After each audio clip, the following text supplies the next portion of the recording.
두려움으로 인해 변한 삶의 고백 있는 간증 프로그램 오직 주만이의 김명인입니다. 지금 우리가 가진 마음의 염려, 어떤 것으로부터 온 것일까요?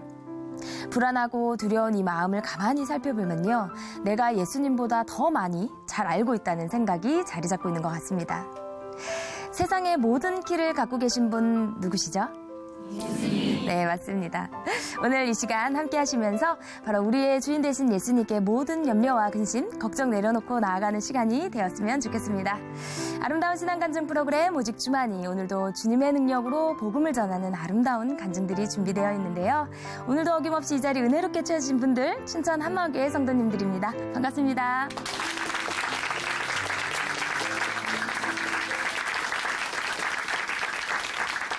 네, 오늘 첫 번째 출연자를 만나보겠습니다. 이번에 나오실 형제님은요, 끊임없이 머릿속에 들어오는 생각들로요, 힘들었던 분이었다고 합니다.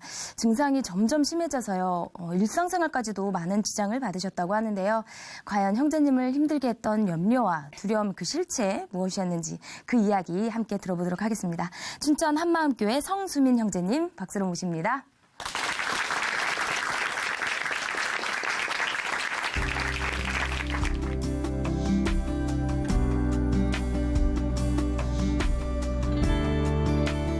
안녕하세요. 춘천 한마음교회 성수민입니다. 저는 어렸을 때부터 시작된 두려움과 말도 안 되는 생각에 사로잡혀 항상 염려하고 두려워하며 살았는데요. 부활하신 예수님을 만나고 모든 두려움과 생각으로부터 자유하게 된 간증을 나누려고 합니다. 제가 4살 때 집 대문을 나서다가 트럭에 치일받은 적이 있었는데요. 이 일 이후에 저는 다치는 것이나 죽음에 대한 두려움이 생기기 시작했어요. 가까운 유치원인데도 혼자 가지를 못해서 돌진한 동생을 집에 두고 엄마가 매일 데려다 주셔야 했고요. 놀이공원에 가서도 사고 날까 봐 두려워 놀이기구를 타지 못해 사내놈이 이런 것도 못한다고 아버지께 혼이 난 적도 있습니다. 초등학교 1학년 때 예방접종을 받는 날이 있었는데요. 아이들이 줄 서서 주사를 맞고 있는데 그중 몇 명이 무서워서 우는 것을 보고 저도 갑자기 두려운 거예요. 그래서 전 비명을 지르고 도망을 다니면서 절대로 맞으려고 하지 않았어요. 그 소리가 얼마나 컸는지 다른 반 아이들과 선생님들까지 다 나와서 저를 쳐다보더라고요. 결국 선생님들이 저를 강제로 붙잡은 후에야 겨우 주사를 맞을 수 있었습니다. 주사에 대한 공포는 막 대학생이 되어서도 여전했는데요. 명절날 멍에 타이 났는지 새벽에 배가 너무 아픈 거예요. 토하고 난리가 났습니다. 놀란 가족들이 저를 응급실로 데리고 갔는데요. 간호사가 주사를 가지고 오는 거예요. 그것을 보는 순간 모든 아픔은 순식간에 사라졌습니다. 저는 간호사에게 오면서 상태가 많이 좋아졌네요. 웬만하면 저는 약으로 치료해도 될 것 같아요 하며 주사를 피하려 했고 계속 맞추려 하자 최대한 바랐겠지만 주사를 피할 수는 없었습니다. 그때 제 몸무게가 95kg였습니다. 중학생 때 학원에서 소위 일진이라고 불리는 친구와 친해지게 되었는데요. 그 친구랑 다니니 사람들이 대우를 해주는 것 같고 내가 무엇인가 된 것 같은 느낌이 들어 기분이 좋았어요. 그래서 일진의 친구처럼 보이기 위해 제 행동 하나하나에 일련의 매뉴얼을 만들어서 행동했는데요. 강의를 들을 때 고개를 45도 올려서 보고 약간 삐딱하게 앉아서 듣고 걸을 때도 껄렁껄렁하게 걸어야 한다. 적어도 10걸음 걸을 때 한 번은 침을 뱉어줘야 한다. 누군가 지나갈 때 시선을 피하지 말고 길을 비켜주면 안 된다는 등 이러한 생각으로 행동을 통제하기 시작했어요. 그런데 어느 순간부터 정말 말도 안 되는 생각들이 들어오기 시작했어요. 예배 중에 뜨겁게 찬양을 부르고 있었는데 종이컵이 나를 보고 있다는 생각이 들어 예배에 집중하지 못한 적도 있었고, 학원 수업 중에는 에어컨 리모컨이 나를 보고 있다는 느낌에 강의에 집중을 하지 못했어요. 하루는 권투 연습을 하고 있었는데 뭔가 전에 비해 훨씬 샌드백이 찰지게 쳐지는 거예요. 그래서 와, 오늘 타격감 장난 아닌데? 하면서 신나게 샌드백을 두드리고 있었는데요.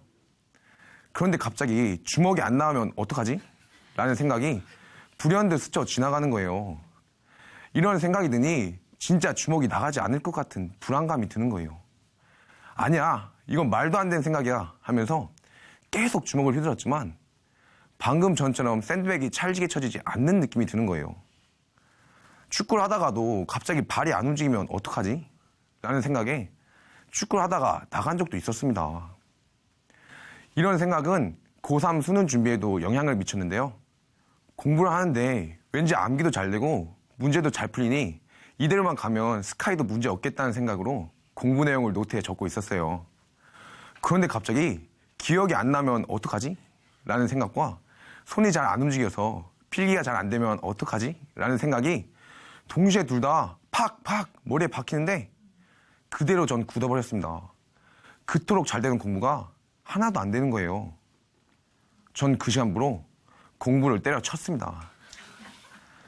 저의 이런 생각 싸움을 부모님께서 처음으로 직접 체험하신 적이 있었는데요. 가족들과 교회에서 예배를 드리고 있는데 찬양 팀원 중 한 명이 나를 계속 쳐다본다는 생각이 드니 신경이 쓰여 찬양을 부를 수가 없었어요. 그래서 부모님께 이 말씀을 드렸더니 아니라고 하시는 거예요. 그 사람은 전혀 저를 보지 않고 있다는 거죠. 저는 보고 있다고 우겼지만 상식적으로 그 멀리 있던 찬양팀 리더가 저를 보고 있다는 것은 말이 되질 않았어요. 저의 생각 싸움이 얼마나 심한지 처음으로 직접 보신 부모님은 어이없어 하셨습니다. 시간이 지나면서 이러한 생각이 시도 때도 없이 들기 시작했어요. 감각신경에 문제가 생겨서 손이 잘 안 움직이면 어떡하지? 친구들이랑 웃고 떠들면서 이야기하다 갑자기 재밌는 이야기가 안 나오면 어떡하지? 말이 안 나오면 어떡하지? 목이 자연스럽게 안 움직이면 어떡하지? 이야기하다가 갑자기 상대방이 날 싫어하면 어떡하지? 등등 뭐만 하면 이런 생각과 함께 두려움이 치고 들어오는 거예요. 그래서 그런 생각이 들어오면 그 생각을 없애기 위해 안간힘을 쓰고 하루에도 수백 번씩 예스 보혈을 외치며 싸웠지만 예스 보혈이 힘이 없으면 어떡하지? 라는 생각이 드는 시점부터 다 포기했습니다. 어이가 없죠? 저도 이런 상황이 어이가 없었습니다. 이후에 저는 난 뭘 하든지 이런 생각이 들어오면 속수무책으로 당하니까 아무것도 할 수가 없겠구나 라는 생각이 들어 모든 것을 하고자 하는 의지 자체가 없어지더라고요.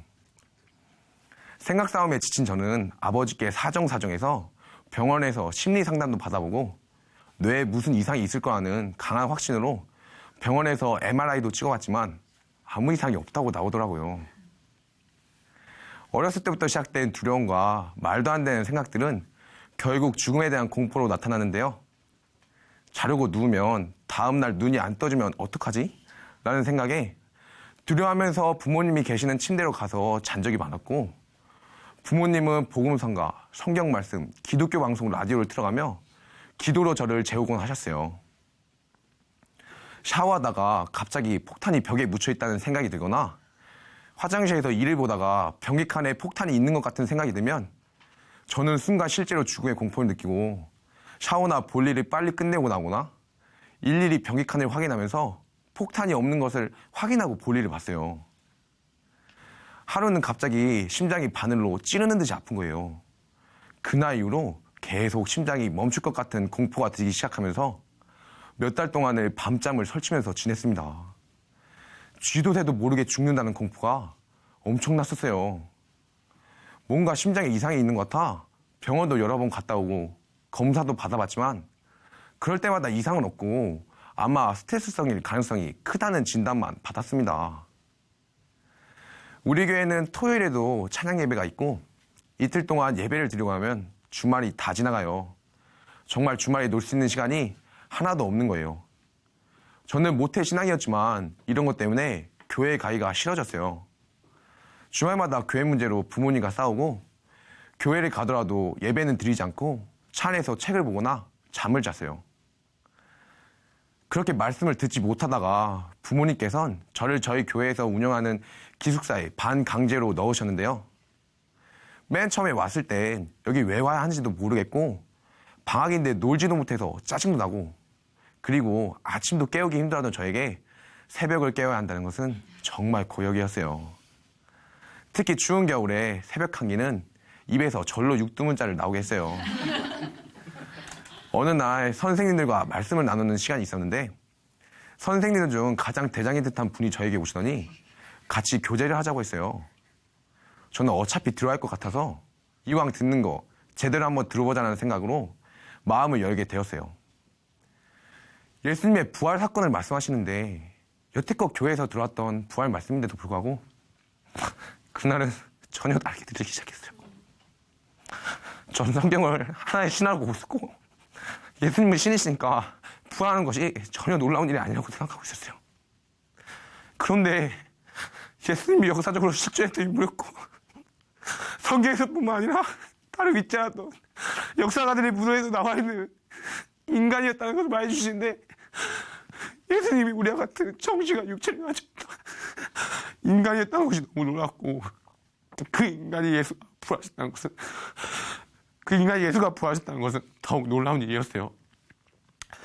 예수님의 제자들이 예수님이 십자가에 못 박힐 때 수많은 기적들을 보았는데도 불구하고 죽이려고 예수님을 버리고 도망을 갔지만 부활하신 예수님을 보고 난 후에야 예수님을 하나님을 보고 전하다 숨겼다는 말씀으로 부활이 믿어지기 시작했어요.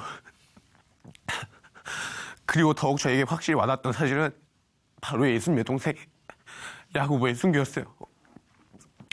30년간 예수님과 살을 맞대고 살았던 야고보가 예수님을 미쳤다고 했던 야고보가 예수님의 부활을 전하다가 순교한 내용은 정말 충격이었어요.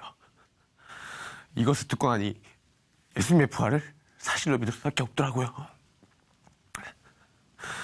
예수님의 부활이 사실이니 예수님이 하나님이심이 확증이 되었고 성경의 모든 말씀을 신화가 아닌 사실로 믿을 수 있게 되었어요. 성경이 내 경험상, 느낌상 맞지 않다고 틀린 게 아니라 부활하신 하나님의 말씀이니 모든 말씀에 아멘할 수 있는 것이었어요.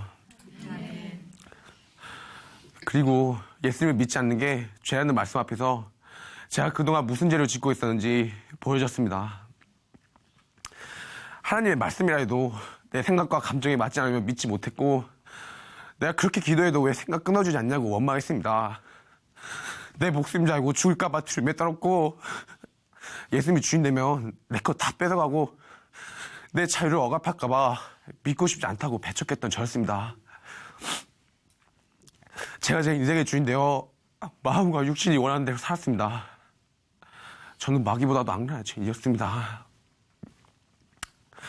하나님 말씀보다 제 느낌과 생각이 더 중요했습니다. 두려워 말라 하시는데 믿지 않았고 감사하는데 원망만 했습니다. 예수님의 십자가 고통보다 제 생각 싸움과 두려움이 더 커서 그 사랑을 외면했습니다. 하나님 정말 죄송합니다. 저는 하나님께 회개하고 나를 위해 죽고 부활하신 예수님을 나의 주인으로 모셨습니다.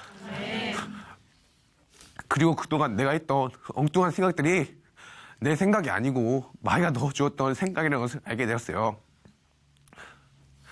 요한복음 13장에 마귀가 가룟 유다의 마음에 예수를 팔려는 생각을 넣어주었다는 것을 알게 된 것이 저에게는 엄청난 충격이었습니다. 학창시절 마귀가 주는 생각으로 인해 인간관계부터 공부까지 모든 것에서 실패를 하게 된 저였는데 이것이 너무나 분했습니다.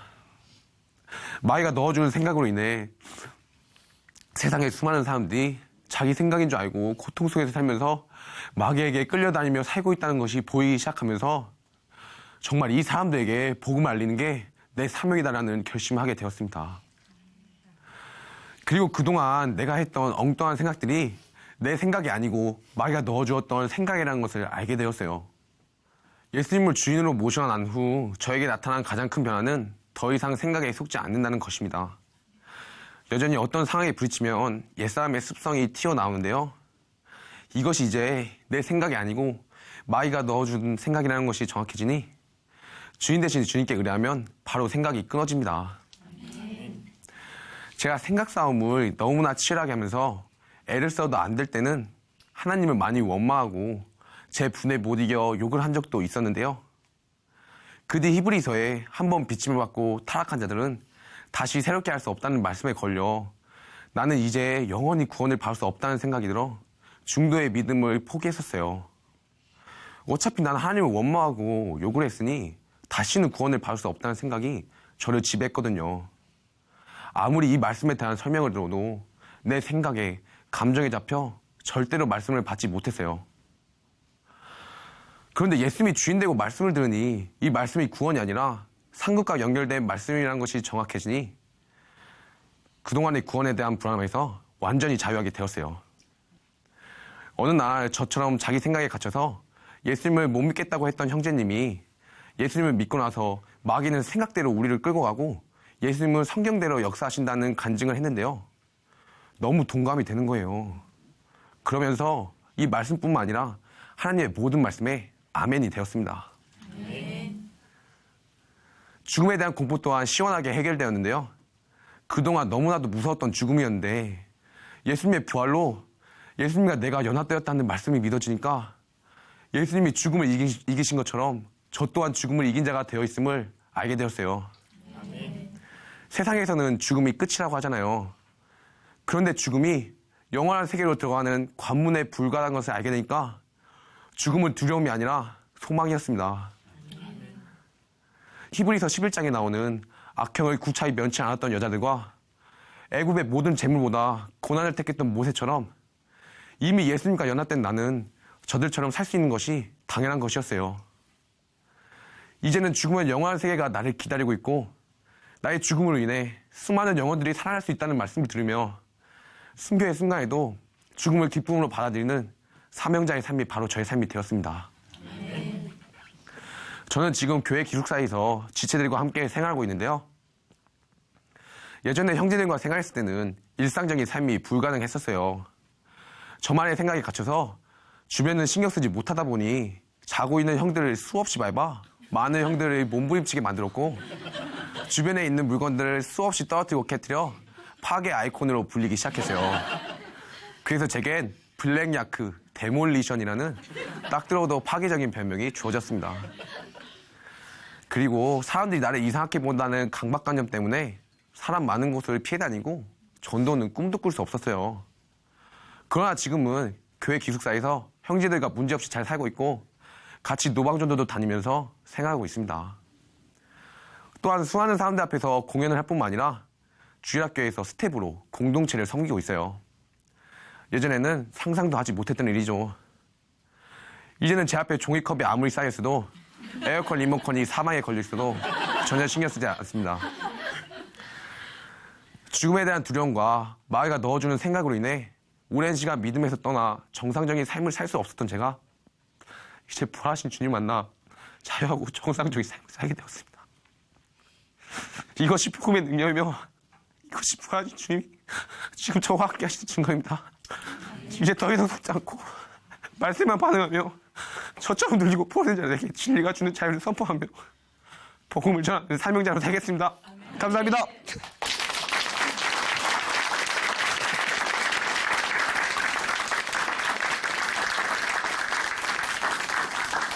네, 간증 감사합니다.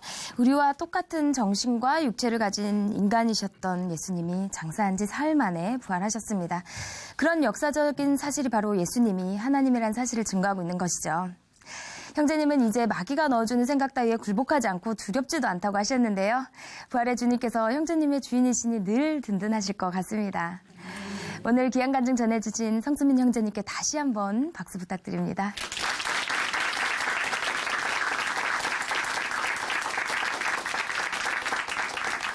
아름다운 믿음의 고백으로 하나님의 은혜를 나누는 오직 주만이 오늘 두 번째 출연자 만나보겠습니다. 이제 만나실 형제님은요. 율법적인 신앙으로 힘든 삶을 살아오신 분이라고 합니다. 다른 사람을 나름의 잣대로 판단 정죄하게 되니까 주변 사람들과의 관계도 어려워졌다고 하는데요. 과연 형제님은 자신만의 틀을 어떻게 깰 수 있었을까요? 지금 함께 모셔보도록 하겠습니다. 춘천 한마음교회 유영택 형제님 박수로 모십니다.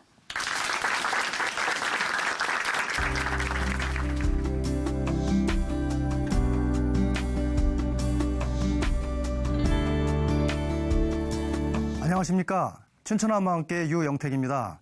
저는 율법주의 신앙으로 대인관계가 원하지 못해 힘들고 답답하게 살았는데요.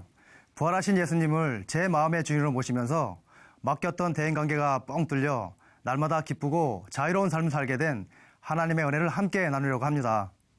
저는 30세 조금 늦은 나이에 교회를 다니기 시작했는데요. 교회를 다니기 전에 제 삶은 정말 엉망진창이었어요. 이런 부끄러운 기억 때문에 제 과거를 묻는 것이 정말 싫었습니다. 저는 위로 누님들만 4명인 귀한 아들로 태어났는데요. 하지만 빠듯한 살림에 부모님은 항상 바쁘셨고 학교도 제대로 못 다니고 일찍이 직장에 뛰어든 누님들을 가끔씩 만나다 보니 그 누구의 간섭도 없이 제멋대로 살았습니다. 학창 시절에도 공부와 담을 쌓고 친구들과 놀기에만 정신이 팔려 인생에 아무런 목표도 없이 헛되게 시간만 보내게 되었어요.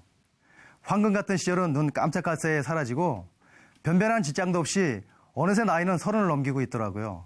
주변의 친구들은 대부분 결혼에 꼴이 나여 제각기 가정을 꾸리고 있었지만 저에게는 그림 속의 떡이었습니다. 자포자기를 하며 지내고 있던 중 지금의 아내를 만나 우여곡절 때 결혼을 하게 되었는데요. 사실 그때 제 마음은 사랑해서 하는 결혼보다는 안정된 직업이 있던 아내의 도움으로 편안한 생활을 해보자는 마음이 더욱 강했습니다. 아내의 도움으로 신혼집을 얻어 결혼생활을 시작했는데 얼마 지나지 않아 아내는 쌍둥이 딸을 임신하게 되었어요. 하지만 자식이 생겼다는 기쁨보다도 양육에 대한 부담감이 더 컸습니다. 이렇게 힘든 상황 속에서도 여전히 정신 못 차리고 살다가 퇴근길에 음주운전 단속으로 면허가 취소되기도 했고 직장에서는 수금한 돈으로 도박을 하다가 공금횡령으로 경찰서에 연행되기도 했습니다. 그런 와중에 아내에게 심한 임신 중독이 생겨 예정일보다 빠른 출산으로 아이들은 인큐베이터에 들어갔는데요. 설상가상 한 아이는 장에 구멍이 생겨 수술예가 나오니 감당 못할 수술비로 눈앞이 캄캄했습니다. 결국 저의 독단적인 결정으로 귀한 어린 생명을 너무나 쉽게 포기하고 말았습니다. 이처럼 답답하고 절망적인 그때 친구의 권유로 교회를 다니기 시작했습니다. 말씀을 듣기 시작하면서 지금까지의 허랑방탕한 삶이 죄악이었음을 깨닫게 되니 삶의 여러 가지 변화들이 찾아왔어요. 세상에 대한 근심 걱정은 사라지고 담대함이 생겼고 세상 노래를 즐겨 불렀던 입술에는 흥얼흥얼 찬송이 흘러나왔습니다.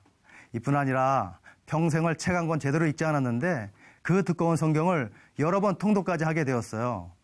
어머니를 교회로 인도하게 되었고 교회에서는 차량봉사, 찬양대, 남전대 임원 등을 하며 말씀을 의지하고 교회에 올인하며 살았습니다. 그런데 시간이 지나면서 신앙에 교만한 마음이 고개를 들기 시작했고 마음속에는 저만의 율법이 세워지게 되었어요. 몇 가지를 말씀드리면 제 귀와 입술에는 세상 노래가 절대 용납되지 않았습니다. 저에게 세상 노래를 부른다는 것은 죄악 그 자체였거든요. 그러다 보니 가족들이 세상 노래를 부르거나 보고 듣는 것조차 싫어했어요. 그래서 아내와 자주 신경전을 벌이게 했고 심지어 두 아이들은 세상 노래에 대해 입도 뻥끗 못하게 했습니다. 다른 하나는 집에서든 밖에서든 술 마시는 것이 전혀 용납되지 않았어요. 말씀에도 술은 쳐다보지도 말라고 하셨듯이 술로 인해 건강상의 문제도 생겼고 실수도 자주 하게 되었어요. 특히 가족 행사 때마다 술 때문에 벌어지는 실랑이는 정말 스트레스였거든요. 그래서 명절이나 가족 행사 등 모든 술자리를 철저히 회피하며 살았습니다. 심지어 술은 막이다라며 집안에 들이는 것조차 전혀 용납되지 않았어요. 그러다 보니 손님을 대접해야 된다는 어머니와 자주 부딪혔는데요. 그때마다 아니 어머니는 권사님이 되셨으면 하나님의 말씀에 순종하셔야지 왜 사람의 눈치를 보시는 겁니까? 라며 어머니를 몰아붙였어요. 이뿐 아니라 누님들과 처가 식구들 사이에서도 10년 가까이 술로 실랑이를 벌이다 보니 어느새 융통성 없는 꽉 막힌 존재가 되어 있더라고요. 이런 제 모습에 가족 행사에 빠지겠다는 분도 있었지만 저는 아랑곳하지 않았고 오히려 이런 가족 행사가 없어졌으면 하는 마음까지 들었습니다. 또 다른 하나는 주일 성수를 목숨처럼 여겨야 한다는 생각이었는데요. 이것은 저만의 율법 중 최고봉이었어요. 하나님께 서원 기도까지 하며 부모님이 돌아가셔도 주일 성수를 반드시 지킨다고 가족들에게 선포를 했습니다. 주일에는 어떠한 경사에도 참석하지 않다 보니 친한 친구를 비롯해 대부분의 대인관계가 모두 끊어지게 되었습니다. 한 번은 처가에 결혼식이 있었는데 하필 주일이었어요. 그래서 아내에게 나 주일 예배 때문에 결혼식에 참석 못하니까 토요일에 미리 인사를 하고 올게 했더니 아내는 펄펄 뛰면서 나도 이제부터 당신 시댁 행사에 절대로 참석하지 않을 거야 하더라고요. 순간 당황스러웠지만 여태껏 주일을 잘 지켜왔기에 끝까지 버티고 있다가 결국 목사님의 권유로 결혼식에 참석하며 일단하게 되었습니다. 교회에서도 마찬가지로 저만의 율법으로 성도들의 신앙을 저울질했는데요. 왜 저 성도는 교회 행사나 모임을 이리저리 미끄러지처럼 빠질까? 왜 나처럼 신앙생활이 뜨겁지 못할까? 왜 술, 담배를 단번에 끊지 못할까? 특히 설교 시간에 조는 것은 정말 이해를 못했어요. 왜냐하면 제 자신이 정말 교회 일이라면 만사를 제쳐놓고 최우선으로 했었고 교회에서도 신앙 좋다고 인정을 받고 있을 때라 제 기준으로 성도들을 바라보니 정말 한심해 보였거든요. 한마디로 교만함 그 자체였습니다. 그런데 언제부터인가 내 눈 속에 들보는 보지 못하고 형제의 눈 속에 티끌만 보느냐 하는 말씀으로 제 자신을 돌아보게 되었어요. 혼자 있을 때 신앙이 진짜 신앙이라고 하잖아요. 그런데 교회만 벗어나면 도박의 유혹에 쉽게 무너지거나 어느새 컴퓨터 앞에서 세상을 탐닉하고 있더라고요. 또 일을 할 때도 저를 무시하거나 손해가 되면 끝까지 따지다가 자주 다툼이 생기곤 했습니다. 이렇게 제 삶과 신앙이 일치하지 않는 이런 모습을 자주 접하게 되다 보니 삶에 대한 근본적인 변화를 갈망하게 되었습니다. 그래서 기도할 때마다 하나님께 이런 모습을 변화시켜달라고 몸부림치며 회개 기도를 했지만 그때뿐이었고 아무런 소용이 없었습니다. 이처럼 신앙에 깊은 고민을 하고 있을 때 무릎 수술로 2개월 동안 병원에 입원을 하게 되었어요. 어떤 한 형제가 저와 같은 병실에 있는 자신의 친구에게 복음을 전하라고 했어요. 그런데 그 친구분은 복음을 끝내 거부하며 저를 향해 등을 떠밀었어요. 저는 그 당시 신앙에 깊은 고민을 하던 때라 반갑게 말씀을 듣게 되었는데요. 답은 부활이다 하며 여러 지체들의 간증문을 건네주었어요. 처음에는 무슨 뜻인지 몰랐지만 서로 간의 대화가 잘 통했고 솔직한 분에 여겨져 자연스럽게 작은 교회에 가보게 되었습니다. 여러 지체들의 진심 어린 환영에 마음이 편안했고 집 안에는 기쁨과 평강이 가득 차 보였어요. 특히 예배 전 지체들 간에 서로를 진심으로 섬기며 음식을 나누는 모습은 성경 속의 초대교회 모습을 보는 것 같아 자연스럽게 마음의 문이 열리게 되었습니다. 교제가 시작되었는데요. 예수님을 누구라고 생각하세요? 라는 작은 교회 일꾼의 뜬금없는 신앙의 초보적인 질문에 당황스러웠어요. 하나님의 아들인데요? 라고 자신있게 대답하자 그럼 그분이 하나님의 아들인 것은 어떻게 알 수 있나요? 라는 또 다른 질문에 순간 말문이 막혀 성경에 있는데요? 라고 얼버무렸더니 빙그레 웃더라고요. 그러면서 사도행전 17장 말씀을 찾아 읽어주면서 누구든지 믿을 수 있는 확실한 증거인 부활을 통해서 예수님을 성자 하나님으로 믿는 것이라고 하더라고요. 아니, 하나님을 그냥 믿으면 되는 거지 증거를 통해서 믿는다는 건 뭐지? 성경을 여러 번 읽어서 말씀을 잘 알고 있다고 생각했는데 처음 듣는 말이라 도대체 그 말이 무엇을 뜻하는지 전혀 몰랐어요. 왜냐하면 17년간 교회를 다니며 하나님을 무조건 믿었지 하나님과 예수님의 존재에 대해선 한 번도 깊이 생각해보질 못했거든요. 그리고 저에게 부활은 단순히 부활절에 찬양 칸탄타를 하며 삶은 계란을 나누는 1년에 한 번 하는 절기 행사였거든요. 그러다 보니 부활의 증거를 통해 하나님을 믿는단 말이 정말 이해가 되지 않았어요. 그런데 예수님의 제자들도 부활하신 그분을 만난 후에야 비로소 예수님을 하나님으로 믿었다는 말씀과 의심했던 도마가 부활하신 예수님을 만난 즉시 나의 주, 나의 하나님이라고 굴복한 말씀이 요한복음에 정확하게 기록되어 있었어요. 이뿐 아니라 예수님 믿는 성도들을 핍박하고 죽이던 청년 사울이 다메섹 도상에서 부활하신 예수님을 만난 후 즉시로 예수님이 하나님의 아들이라고 증거한 사도행전 말씀을 일꾼을 통해 확인하는 순간 정말 아무 말도 할 수가 없었습니다. 뭔가에 한 방 얻어맞은 것처럼 머리는 멍해져 혼란했고 마음은 정리가 되지 않았습니다. 이게 도대체 어떻게 된 일인지 온통 부활에 대한 생각이 머릿속에서 떠나지 않았어요. 정말 충격이었습니다.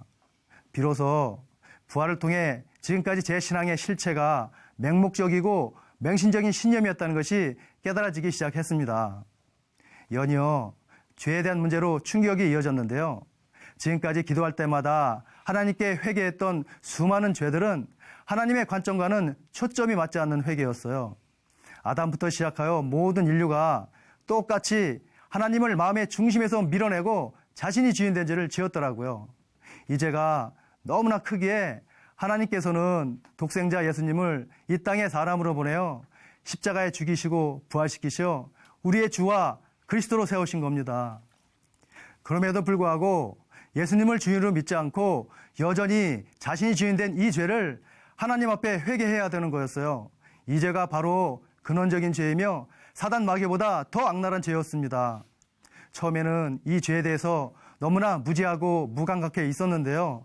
부활이 선명해지면 선명일수록 부활 사건은 천지 창조보다 더 큰 사건으로 제 마음에 다가왔습니다. 아, 그렇구나. 내가 주인된 이 죄 때문에 예수님이 이 땅에 오셔서 죽으셔야만 했구나. 나같이 아무 쓸모없는 자의 주인이 되셔서 영원한 생명과 풍성한 삶을 주시려고 영원히 함께 하시려고 부활하셨구나. 부활하신 예수님이 바로 나의 하나님이시며 나의 주인이셨구나. 부활하신 예수님 앞에 지금까지 내가 주인 되어 살았던 악랄하고 끔찍한 모습이 영화처럼 한 장면 한 장면 선명하게 비춰졌습니다. 저는 엎드릴 수밖에 없었습니다. 하나님, 잘못했습니다. 지금까지 예수님을 믿지 않았습니다. 내가 주인 되어 하나님의 존재도 예수님이 누구신지도 모른 채 하나님의 핏값으로 사신 귀한 영혼들을 판단 정죄하는 끔찍한 죄를 짓고 살아왔습니다. 가난이 부모님 탓이라고 원망을 했고 내 인생 내 것이라며 허랑방탕하게 아무 소망 없이 살아왔습니다. 하나님, 용서해 주세요. 이젠 더 이상 하나님의 마음을 절대로 아프게 하지 않겠습니다. 예수님만이 저의 주인이십니다. 아멘. 이렇게 회개하며 부활하신 예수님을 제 마음의 주인으로 영접하게 되었습니다. 아멘. 예수님을 마음의 주인으로 영접하게 되니 마음속에는 세상에서 줄 수 없는 큰 기쁨과 평강이 차곡 넘쳐 흘렀어요. 드디어 그토록 갈망하던 삶의 변화가 찾아왔습니다. 먼저 그동안 성경에서의 여러 가지 막연했던 말씀들이 부활을 통해 완전히 해결되어 모든 말씀에 아멘으로 믿게 되었어요. 그리고 십자가 사랑에 대한 부분인데요. 그동안 왜 나는 십자가를 쳐다봐도 아무런 느낌이나 감사와 감격이 없는 것일까 하는 것이 말 못할 고민이었는데요. 부활을 통해 내 죄 때문에 십자가에 피 흘려 죽으신 예수님의 사랑을 깨닫게 되니 이젠 십자가만 쳐다봐도 감사가 되고 감격의 눈물이 흘러내립니다. 저는 율법주의 신앙으로 대인관계가 힘들었던 사람이었는데요. 부활을 통해 한 영혼을 천하보다 더 귀하게 여기시는 하나님의 마음이 보이니 이제는 절대로 다른 사람을 미워하거나 판단 정죄하지 않습니다. 가족들은 물론 누구를 만나든지 귀한 영혼을 있는 그대로 받아들이게 되었고 믿지 않는 영혼을 위해서는 기도하며 복음을 전하게 되었습니다. 80평생 예수님을 모르고 사셨던 저희 장인께서 몇 년 전 소천하셨는데요. 소천하시기 얼마 전부터 건강이 급속히 나빠지니 마음이 급해졌어요. 그래서 전화 통화할 때나 찾아뵐 때마다 복음을 전했는데 감사하게도 예수님을 마음의 주인으로 영접하셨어요. 그리고 즉시로 집안의 많은 제사를 없애셨고 천국을 소망하시다가 기쁨과 평강 가운데 소천하셨습니다. 장례식은 하나님의 은혜와 먼 거리임에도 단숨에 달려온 공동체의 사랑으로 불신앙 처가임에도 불구하고 기독교식으로 기쁨 가운데 장례식을 마치게 되었어요. 특히 그때 일로 부활복음과 공동체의 불만이 많았던 아내의 변화가 가장 컸는데요. 아내는 지체들의 간증 동영상을 보여줄 때면 시끄러, 거실 나가서 혼자나 봐, 짜증을 내며 등을 돌렸어요. 이뿐 아니라 교회에서 집으로 올 때면 당신 지금 어디쯤인데 빨리빨리 와 라는 차가운 전화 멘트로 차 안 분위기를 썰렁하게 했어요. 이처럼 부활의 붙잡 한 건에도 짜증을 냈던 아내의 마음이 활짝 열려 예수님을 마음의 주인으로 영접하게 되었습니다. 그리고 마침내 온 가족이 부활 복음으로 하나가 되어 이 땅에서의 가족뿐만 아니라 영원한 하늘 가족으로 함께 사명자가 되는 기쁨을 맛보게 되었습니다. 이것은 복음의 능력이었고 공동체의 능력이었습니다. 그리고 저는 목숨처럼 여겼던 주일 성수를 이제는 율법이 아닌 마음 중심으로 예배를 드리게 되었습니다. 참 기쁨과 자유를 경험하게 되었고 삶 전체가 예배가 되었습니다. 이제는 주일에도 예배 후에 경주사를 챙기며 한 영혼이라도 살리려고 복음 증거의 기회로 삼고 있습니다. 부활복음은 제 삶의 모든 가치관을 바꿔놓았습니다. 그동안 아무런 소망 없이 살던 저 같은 자도 이 땅에 살아갈 이유와 목적을 분명히 찾게 되었습니다. 아버지께서 나를 보내신 것 같이 나도 너희를 보내노라 하는 말씀과 너희를 보냄이 양을 이리 가운데 보낸과 같도다 라는 말씀처럼 어떠한 핍박과 환난 가운데서도 주 예수께 받은 사명, 곧 복음 증거의 사명을 위해서는 영원한 하늘의 상을 바라보며 한 생명된 공동체와 함께 끝까지 달려가겠습니다. 예수님 사랑합니다. 감사합니다.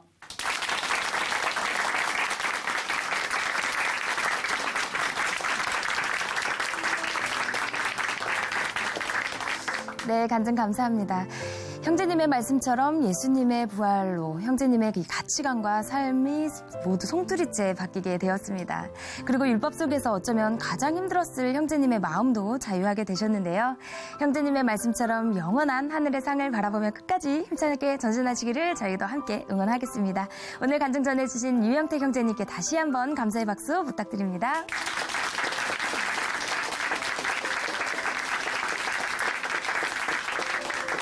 하나님으로 인해 변한 삶의 고백이 있는 간증 프로그램 오직 주만이 오늘은 여기까지입니다. 지금까지 함께해 주신 춘천 한마음교회 성도님들 그리고 시청자 여러분 감사드립니다. 오늘도 우리의 주인 되신 예수님과 동행하는 멋진 하루 보내세요. 감사합니다.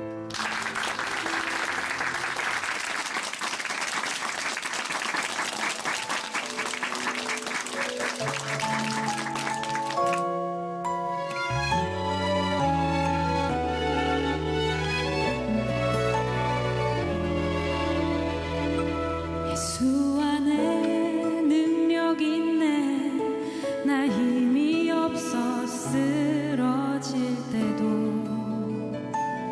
넘치는 은혜와 사랑 그 능력으로 승리 얻으리. 나는 인생의 성공을 너무 소중히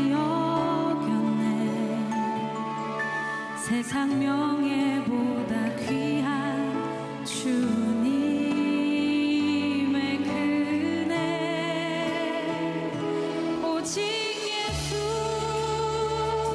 나의 믿음. 십자가 능력 속에 빛나는 영광. 내 모든 승리로 주님께 나의 힘, 나의 소망, 오직 예수.